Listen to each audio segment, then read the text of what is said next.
সব SMS এর আমি হয়তো জবাব দিতে পারিনি, যতটুকু পেরেছি আমি জবাব দিয়েছি। বাকি যারা পাননি তাদেরকে আমি আন্তরিক ধন্যবাদ জানাই।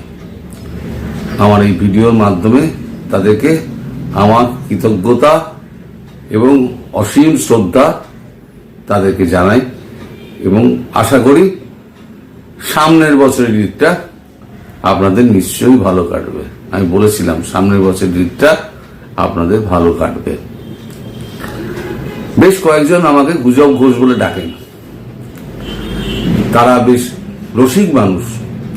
তারা লিখেছেন, গুজব ঘোষ দাদা আপনাকে ঈদের শুভেচ্ছা।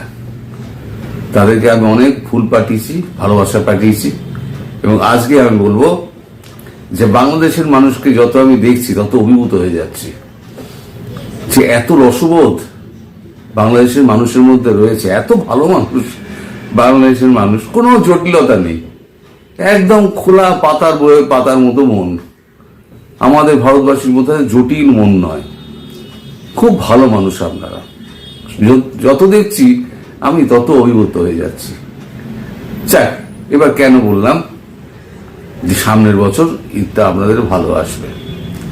অনেকের খারাপ হবে, কিছু লোকের তো ভালো হবে, কিছু লোকের খারাপ বললে আর সব লোকের ভালো হবে।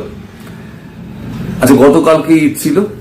ঈদ উপলক্ষে প্রধানমন্ত্রী নরেন্দ্র মোদী ব্যক্তিগতভাবে শেখ হাসিনাকে ফোন করেছে, ফোন করে শুভেচ্ছা জানিয়েছেন, তার দীর্ঘায়ু কামনা করেছেন এবং ভারতের পক্ষ থেকে অজিত দোভালের হাত দিয়ে তাকে মিষ্টি এবং ফুল পাঠানো হয়।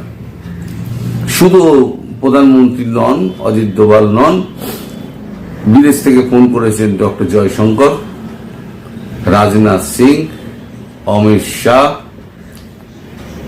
যোগীজি, উত্তরপ্রদেশের মুখ্যমন্ত্রী যোগীজিও ফোন করেছিলেন, আসাদুদ্দিন ওয়েসি ফোন করেছিলেন, রাহুল গান্ধী, প্রিয়াঙ্কা গান্ধী, সবাই ব্যক্তিগতভাবে ফোন করে তাকে অখিলেশ যাদব এর মধ্যে রয়েছে, উত্তরপ্রদেশের আমাদের বিরোধী নেতা অখিলেশ যাদব, তিনিও ফোন করেছেন। বিহারের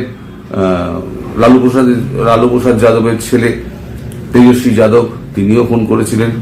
মানে মোটামুটি সারা ভারতবর্ষের যত নেতা আছে সবাই তাকে ফোন করে শুভেচ্ছা বার্তা পাঠিয়েছেন, শুভেচ্ছা জানিয়েছেন।